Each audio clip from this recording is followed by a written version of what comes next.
So last వీడియోలో మరొక మోడల్లో ట్రిక్ చెప్పడం మర్చిపోయాను. So before going to our session అంటే ఈరోజు టాపిక్లోకి వెళ్ళే ముందు సో అదే మోడల్లో క్వశ్చన్ వస్తే ఎలా చేయాలి అనేది మరొక క్వశ్చన్ చేసి చూపిస్తాను. సో జాగ్రత్తగా వినండి, గమనించండి. So question number 69. 22 men and 19 women can complete a work in 12 days, while 13 men and 15 women can in 18 days. Then in how many days 9 men and 4 women can complete the same work? So English టైపింగ్లో mistake ఉంది, so గమనించగలరు. So మన క్వశ్చన్లో ఏమి ఇచ్చాడు అంటే 22 men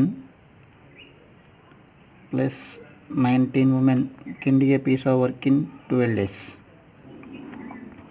మరియు 15 women, 13 men plus 15 women can do it in 18 days. So అయినా మనకి ఏం కనుక్కోవాలి? 9 men ప్లస్ 4 women ఎన్ని రోజుల్లో ఈ పని కంప్లీట్ చేస్తారు? సో ఇలాంటి క్వశ్చన్స్కి లాస్ట్ వీడియోలో ఏం చెప్పాను అంటే ఫస్ట్ రెండింటిని చూసుకోండి. ఒకవేళ మల్టిప్లికేషన్ ఫ్యాక్టర్ అనేది రెండింటికి సేమ్ వచ్చినప్పుడు ఆ మోడల్లో చేయడం బెటర్. అదేవిధంగా నార్మల్ మెథడ్లో కూడా సేమ్ ఇలాంటి ప్రాబ్లమ్స్ని ఎలా చేయాలో చెప్పాను. మరొకటి రిమైనింగ్ వర్క్ పైన కాన్సన్ట్రేషన్ చేసి సో ఆన్సర్స్ని ఎలా రాబట్టాలో చెప్పాను. సో ఈ మోడల్లో ఏంటంటే మనకి సో దీన్ని డిఫరెన్స్ మెథడ్ అంటారు. దీనిలో కాన్సెప్ట్ ఏంటంటే సో 22కి 13కి మధ్య డిఫరెన్స్, 19కి 15కి మధ్య డిఫరెన్స్ అనేది సేమ్ ఇచ్చిన క్వశ్చన్లో ఎంతైతే ఉంటుందో అంతే ఉంటే చూడండి. 22 - 13 ఎంత అవుతుంది? 9. సో మెన్ కాబట్టి మెన్. So 19 - 15 so 4. ఉమెన్ కాబట్టి ఉమెన్. సో డిఫరెన్స్లో ఎంతైతే డిఫరెన్స్ ఉందో అంతే డిఫరెన్స్తో మనకి క్వశ్చన్ అడిగినప్పుడు డైరెక్ట్గా ఏం చేయాలి అంటే ఫస్ట్ రెండింటికి ఎల్సిఎం తీసుకోవాలి. సో వీటి యొక్క ఎల్సిఎం కనుక్కోవాలి. ఫస్ట్ 12కి 18కి మధ్య ఎఫిషియన్సీ ఎంత? 36. సో 12 అనేది ఇందులో 3 టైమ్స్ పోతుంది, 18 అనేది 2 టైమ్స్ పోతుంది. సో నేను డిఫరెన్స్ మెథడ్ చేస్తున్నాను కాబట్టి సో ఈ ఎఫిషియన్సీ సామర్థ్యాన్ని కూడా డిఫరెన్షియేట్ చేయాలి. So 9 men plus 9 men plus 4 women. So differentiate చేసాం కాబట్టి వీరి ఎఫిషియన్సీ కూడా డిఫరెన్షియేట్ చేయాలి. సో 3 - 2 ఎంత? 1. మన టోటల్ వర్క్ అనేది మొత్తం ఎల్సిఎం అవుతుంది కాబట్టి సో 36 / 1. సో ఆన్సర్ అనేది 36 డేస్లో 9 men 4 women కలిసి కంప్లీట్ చేస్తారు. సో ఇది మనకు ఆన్సర్ అవుతుంది. So it is one more trick friends. ఇలా ఎప్పుడు చేయాలి అంటే ఈ డిఫరెన్స్ అయితే ఎంతైతే ఉంటుందో సో సేమ్ అదే క్వశ్చన్లో అడిగినప్పుడు ఇలాంటి మోడల్ని యూజ్ చేయాలి. సో మనం ఇప్పుడు ఈరోజు టాపిక్లో question number 70. 25 men can do a piece of work in 10 days. 20 boys can do this work in 50 days. 5 men start the work and after 10 days a few boys join the work. The rest of the work is completed in 20 days. Find the number of boys who joined in. So ఈ question నేను 3 మెథడ్స్లో explain చేస్తాను. So జాగ్రత్తగా వినండి. So నేను first మెథడ్లో normal మెథడ్లో explain చేస్తాను. So 25 men మన క్వశ్చన్లో ఏమి ఇచ్చాడంటే 25 men 10 డేస్లో చేసే వరకు సో 20 boys 50 డేస్లో చేస్తారు. సో డైరెక్ట్గా మనకి ఇక్కడ నుంచి 50 25 1 25 2 2 1 2 5 5 1 5 4. సో మనకి man divided by boys ratio ఎంత అవుతుంది? సో 4/1 అవుతుంది. సో మనకి ఇదేమవుతుంది? సామర్థ్యం. సో మనకు టోటల్ వర్క్ ఏమవుతుందంటే సో 25 ఇంటూ మెన్ అనేది ఉంది 4 ఇంటూ 10. సో మనకి ఇది మొత్తం టోటల్ వర్క్ అవుతుంది. సో ఈ టోటల్ వర్క్లో సో మన క్వశ్చన్ని గమనించినట్లయితే 5 men start work and so 5 వ్యక్తులు అనేవారు పనిని స్టార్ట్ చేసి పనిని పూర్తి కంప్లీట్ అయ్యేంత వరకు కూడా 5 men అనేవారు పనిలో ఉన్నారు. సో మనకు ఆ 5 men అనేవారు 30 days ఉన్నారు. 5 men 30 days plus so X అనే మెంబర్స్ యొక్క బాయ్స్ ఇంటూ వాళ్ళు ఎంతో చేశారు 20 days చేశారు. సో సో వీళ్ళు చేసిన మొత్తం వర్క్ అనేది మన టోటల్ వర్క్ ఏమవుతుంది 25 men ఇంటూ 10 days అవుతుంది. సో మనం ఏమవుతుంది 250 men equal to so 150 men plus X boys into 20. So మనం ఎక్స్ వాల్యూ ఫైండ్ అవుట్ చేయాలి. సో 150 తీసుకోండి ఏమవుతుంది 100 అవుతుంది. So 100 men is equal to 20 boys. So మనకి మెన్ వాల్యూ ఎంత 4. So 4 into 100 400. So 400 divided by boys 20 equal to boys ఎంతమంది 20 members అవుతారు. 21 20 so నాకు ఆల్రెడీ బి రాశాను కాబట్టి సో ఎక్స్తో మనకు పని లేదు. సో ఫస్ట్ ఆఫ్ ఆల్ నేను మెన్ బాయ్స్ ఇక్కడ ఏంటంటే సో 25 men 10 days చేశారు అంటే మొత్తం ఎంత అవుతుంది 250 అవుతుంది. సో ఇక్కడ 20 బాయ్స్ 50 days చేశారు. సో మొత్తం ఎంత అవుతుంది 1000 అవుతుంది. సో ఈ 250 అనేది 1000కి ఎంత అవుతుంది ఇంటూ 4. సో 250 ఇంటూ 4 చేస్తే 1000 వస్తుంది డైరెక్ట్. సో ఇందులో ఏంటంటే 5 men అనేది మనకు మెన్ కదా స్టార్ట్ చేసిన work. So 5 men work start చేసి సో బాయ్స్ జాయిన్ అయినాక కూడా వాళ్ళతో కలిసి పనిచేశారు కాబట్టి ఇవి 10 days ప్లస్ అవి 20 days మొత్తం ఎంత 30 days. సో 30 daysలో సో మెన్ అనే వాళ్ళు ఎంత వర్క్ చేస్తారు 150 చేస్తారు. సో వీళ్ళు చేయాల్సిన మొత్తం ఎంత 250. సో 250లో 150 పోతే ఎంత ఉంటుంది ఇంకా సో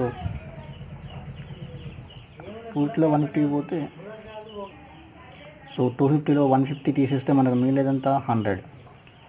సో మనకు రిమైనింగ్ వర్క్ ఇక్కడ బాయ్స్ చేయాలి కాబట్టి సో 100కి 4 times ఏమవుతుంది సో ఇంటూ 4 చేస్తే మనకి 400 అవుతుంది. సో ఈ 400 అనేది ఎవరి వర్క్ బాయ్స్ వర్క్. సో ఎన్ని రోజులు చేయాలి 20 daysలో చేయాలి.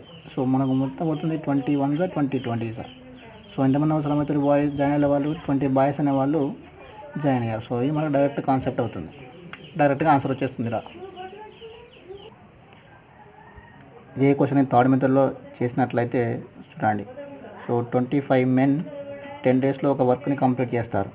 అదే 20 బాయ్స్ ఒక వర్క్ని 50 daysలో కంప్లీట్ చేస్తారు. సో డైరెక్ట్గా వీటికి ఎల్సిఎం తీసుకుని ఎంత అవుతుంది 50 అవుతుంది. సో మనకి ఏమవుతుంది టోటల్ వర్క్. సో 10 అనేది 50లో ఎన్ని టైమ్స్ పోతుంది ఇది 5 times పోతుంది. సో 50 అనేది 1 time పోతుంది. దీని మీనింగ్ ఏంటంటే 25 men ఒక్కరోజు పర్ డే వర్క్ అనేది మనకు 5 అవుతుంది. సో 20 బాయ్స్ది పర్ డే వర్క్ అంటే ఒక్కరోజుకి వీళ్ళు ఒకటే నోటి చేస్తారు. సో 25 మంది కలిస్తే 5, 20 బాయ్స్ కలిస్తే పర్ డే 1. సో మనకు కావాల్సింది 5 men. సో మనకు 5 men so 5 men work start చేస్తారు కాబట్టి 5 men పర్ డే ఎంత చేస్తారు సో ఇంటూ 25 ఇంటూ 1/5. సో ఇది 1/5 చేస్తే 5 men యొక్క పర్ డే వర్క్ అనేది మనకు 1 unit అవుతుంది. సో ఎన్నో చేశారు అలాగా 30 days చేశారు అంటే ఇంటూ 30 అవుతుంది -30 అవుతుంది. సో 50 - 30 ఎంత 20. సో ఈ 20ని ఎవరు చేయాలి బాయ్స్ చేయాలి. 20 boys per day 1 unit. So 20 ఉంది కదా డైరెక్ట్ ఎంత అవుతుంది 20 బాయ్స్ అవసరం అవుతుంది. 20 units వర్క్ చేయడానికి 20 బాయ్స్ వర్క్ అవసరపడతారు. సో ఇది మన డైరెక్ట్ ఆన్సర్ అవుతుంది. Question number 71. 4 రోజులలో 12 మంది పురుషులు చేసే పని 4 రోజులలో 15 మంది స్త్రీలు చేస్తారు. 6 మంది పురుషులు పని ప్రారంభించిన 2 రోజుల తర్వాత అందరూ పని మానేశారు. సో మిగతా పనిని 3 రోజుల్లో పూర్తి చేయడానికి నియమించవలసిన స్త్రీలు ఎంతమంది? So 12 men can do a piece of work in 4 days. 5 women can do this work in 4 days. 6 men start the work and after working for 2 days, all of them stopped working. How many women should be put on the job to complete the remaining work if it is to be completed in 3 days? So నేను డైరెక్ట్గా shortcut మెథడ్లో చెప్పేస్తాను. So మనకి క్వశ్చన్లో 12 men 4 daysలోనే చేస్తారు, 15 women కూడా 4 daysలో చేస్తారు. అంటే డైరెక్ట్గా మన క్వశ్చన్లో ఏమి ఇచ్చాడంటే 12 men. సో 12 men అనే వాళ్ళు 15 womenకి సమానమని క్వశ్చన్లో ఆల్రెడీ మెన్షన్ చేశాడు. సో డైరెక్ట్ మనకి ఏమవుతుంది రేషియో కనుక్కోండి. 3 4s 3 5s. So man divided by women ఏమవుతుంది 5/4 అవుతారు. సో మనకి ఇది ఎఫిషియన్సీ అవుతుంది. సో ఇక్కడ జాగ్రత్తగా గమనించండి ఫ్రెండ్స్. సో మనకు క్వశ్చన్లో ఏం అడిగాడంటే 6 men వర్క్ని స్టార్ట్ చేశారు. సో మనకు 6 men మనకు 12 men అని ఇచ్చారు. సో దీన్ని 12 men అనేటువంటి వ్యక్తులు అందరూ కలిసి ఎన్రోల్ చేస్తారు, 4 డేస్లో కంప్లీట్ చేస్తారు. సో మనకు 6 men కావాలి. 6 men కావాలంటే ఏం చేయాలి? ఇంటూ 1/2 చేయాలి. సో ఇటు 1/2 మల్టిప్లై చేసినప్పుడు ఇటు ఏమవుతుంది? ఇంటూ 2 అవుతుంది. సో ఇంటూ 2 చేస్తే ఏమవుతుంది? సో 6 men అనేవాళ్ళు మనకి 8 డేస్లో ఒక పనిని కంప్లీట్ చేస్తారు. కానీ వాళ్ళు ఏం చేశారు? 6 men start the work and working for 2 days. So 2 days చేసిన తర్వాత వీళ్ళందరూ కూడా వెళ్ళిపోయారు. అంటే 6 men వ్యక్తులు 8 డేస్లో చేయాల్సిన పనిని 2 డేస్ చేసి వెళ్ళిపోయారు. అంటే ఇంకా రిమైనింగ్ ఎన్ని రోజులు చేయాలి? 6 డేస్ చేయాలి. అంటే 6 men 6 డేస్లో చేసే వర్క్ అనేది ఎవరు చేశారు? సో 6 men 6 డేస్లో చేసే వర్క్ని మనకు 3 డేస్లో ఎంతమంది ఉమెన్స్ చేస్తారు? సో మనకి ఇది క్వశ్చన్ ఏమవుతుంది? సో 3 × 3 2 సో మనకు మెన్ అంటే ఎంత? 5. సో 6 × 5 30, 30 × 2 60. సో 60 డివైడెడ్ బై మనకు ఉమెన్ యొక్క ఎఫిషియన్సీ ఎంత? 4. ఒక ఉమెన్ యొక్క ఎఫిషియన్సీ సామర్థ్యం ఎంత? 4. అంటే మొత్తం ఎంతమంది కావాలి? 15 ఉమెన్స్ అనేటువంటి వ్యక్తులు మొత్తం వర్క్ని కంప్లీట్ చేస్తారు. సో మనకి ఆన్సర్ అవుతుంది. So question number 72. 12 రోజుల్లో 7 మంది ఒక పనిని చేయగలరు. వారు ప్రారంభించిన 5 రోజుల తర్వాత 2 మానేశారు. సో మిగతా వారు మిగిలిన పనిని పూర్తి చేయడానికి పట్టే రోజులు. 7 men complete a work in 12 days. They started the work and after 5 days 2 men left. In how many days will the work be completed by the remaining men? So మనకి క్వశ్చన్లో ఏమి ఇచ్చాడు అంటే 7 men. సో 7 men అనేటువంటి వ్యక్తులు 12 డేస్లో ఒక పనిని కంప్లీట్ చేస్తారు. సో వాళ్ళందరూ కలిసి 5 డేస్ చేశారు. అంటే వీళ్ళకి 5 డేస్ తీసేయండి. సో ఇంకెన్ని ఉంటాయి? 7 డేస్ ఉంటాయి. సో ఈ 7 డేస్ని ఈ 7 men 7 డేస్లో చేయాల్సిన వర్క్ అందులోకి 2 వెళ్ళిపోయారు. సో 7 men 7 డేస్లో చేయాల్సిన వర్క్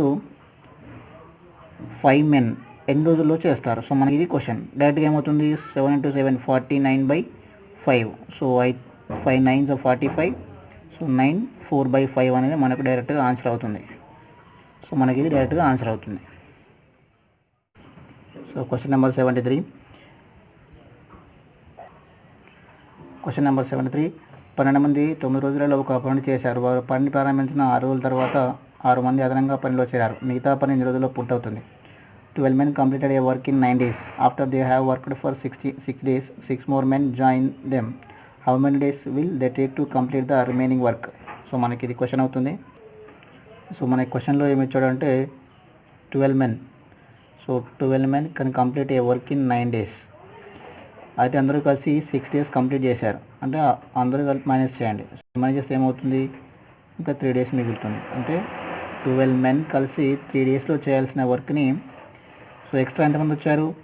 6 members వచ్చారు. 6 × 12 + 8 18 members అనే వాళ్ళు ఎన్ని రోజుల్లో చేస్తారు? సో మనకి ఇది క్వశ్చన్. సో డైరెక్ట్గా 12 × 3/18 ఇది equal to X. So 12 × 36 2. So X value 2 అవుతుంది. సో 2 డేస్లో మనకు రిమైనింగ్ వర్క్ని కంప్లీట్ చేస్తారు. సో ఇది మనకు ఆన్సర్ అవుతుంది.